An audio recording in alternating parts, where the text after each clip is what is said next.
Picture this. I'm out on a quiet dock at sunrise, teaching my 10-year-old daughter how to cast a fishing line, the lake sparkling like it's trying to outshine the morning sky, when this woman in a crisp blazer storms up, screaming that my fishing rod's a public safety hazard, and slaps me with a $500 fine like I'm some kind of criminal mastermind. The whole neighborhood's watching, phones out, live streaming our little fishing lesson like it's the crime of the century, and when she pulls out her phone to call the cops, I know this isn't about a hook and line. It's about her need to control everything. Drop a comment and tell me where you're watching from. Your backyard in Ohio, a city apartment in Chicago, maybe a beach house in Florida. Because this story's about to take you on a ride from a quiet morning to owning the whole dang lake. My name's Matt Harper, 39, a graphic designer who traded deadlines for small-town life in Willow Creek, a cozy little community with a lake that's supposed to be everyone's pride and joy. My daughter, Ellie, had been begging me for weeks to teach her how to fish, just like my dad taught me when I was her age. That Saturday, the air was crisp, the water was calm, and Ellie's grin was wider than the horizon as she clutched her little pink tackle box, every lure lined up like a kid's treasure chest.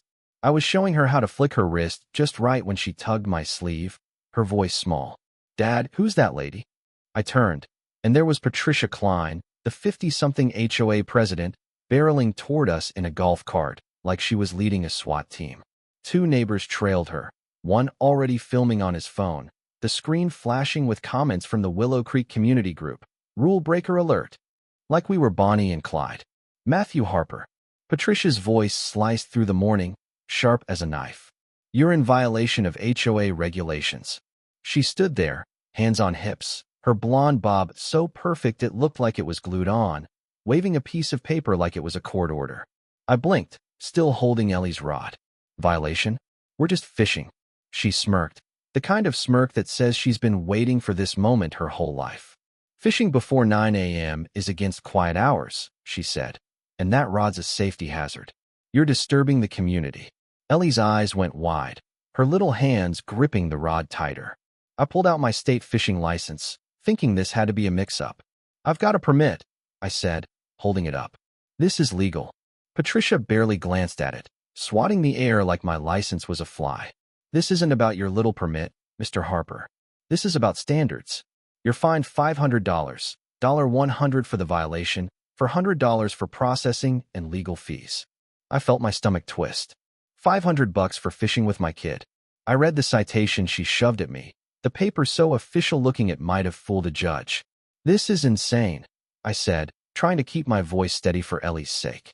"It's 8:15 in the morning." Patricia's eyes gleamed. "Exactly. You should have thought about your neighbors before breaking the rules."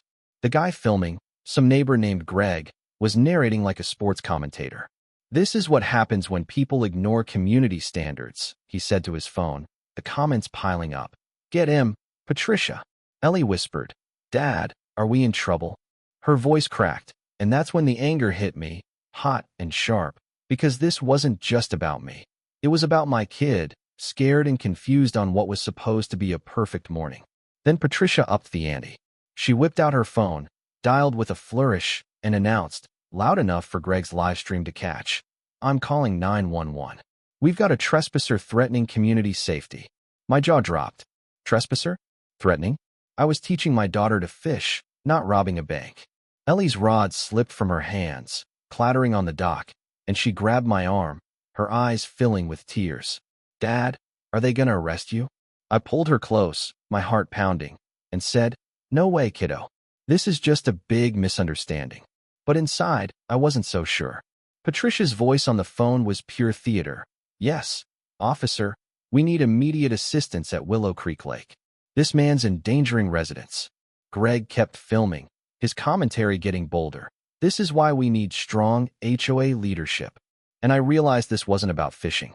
It was about Patricia flexing her power, making an example out of us to keep everyone else in line. The sirens came fast, cutting through the quiet like a bad dream. Two cops stepped out of their cruiser, the older one, Officer Daniels, looking like he'd seen every HOA drama in the book, the younger one, Officer Reed, twitchy and ready to cuff someone. Patricia rushed them, waving her citation like it was evidence of a felony. "Officers, thank goodness. This man's trespassing and refusing to comply. Daniels raised an eyebrow, taking in me, Ellie, and our fishing gear. Trespassing, he said, his voice heavy with skepticism. Looks like a dad and his kid fishing.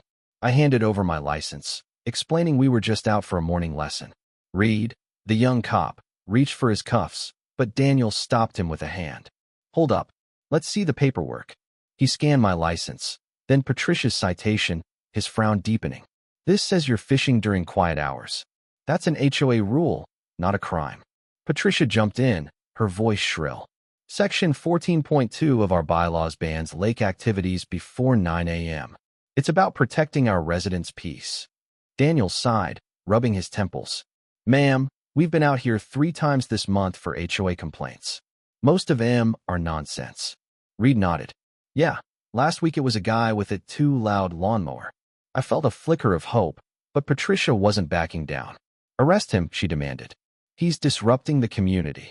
Ellie was crying now, her tackle box spilled across the dock, lures scattered like her confidence. That's when I knew this wasn't just a fine, it was personal. Patricia wanted control, and we were her punching bag. The cops left without arresting me. Daniels warning Patricia to handle this through civil channels, not 9/11. Greg stopped filming, his face red as the comments on his stream turned against him. This is ridiculous. And Patricia stormed off, muttering about lawsuits. But as I walked Ellie home, her hand shaking in mine, I couldn't shake the feeling that this wasn't over. That night, I sat in my office, Ellie asleep upstairs, my wife, Sarah, pacing the kitchen, furious. She scared our kid, Matt, she said, her voice breaking. What kind of person does that? I didn't have an answer, but my old journalism instincts kicked in. Something about Patricia's smugness, that $500 fine, felt too calculated. I started digging into the HOA's public records, using the skills I'd honed chasing stories years ago. What I found made my blood run cold. The HOA owed $12,000 to Greenwave Lake Management, the company that maintained our lake. Letters stamped, overdue, stretched back 8 months. None of it mentioned at community meetings.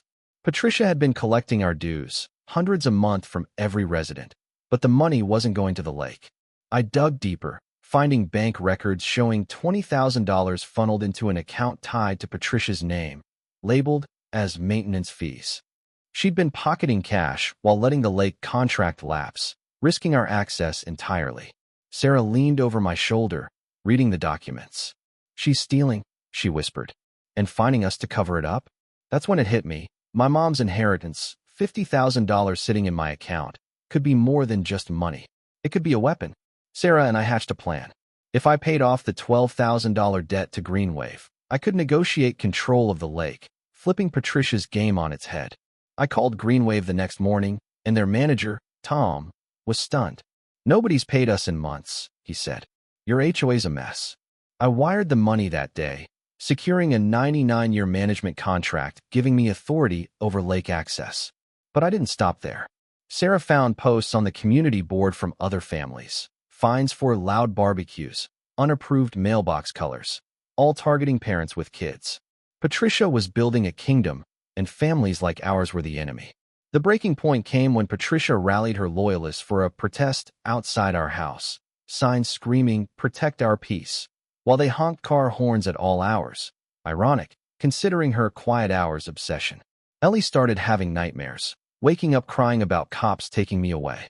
Sarah broke down one night, slamming her coffee mug on the counter. She's ruining our daughter's childhood, Matt. We have to end this. I nodded, my jaw tight. We will.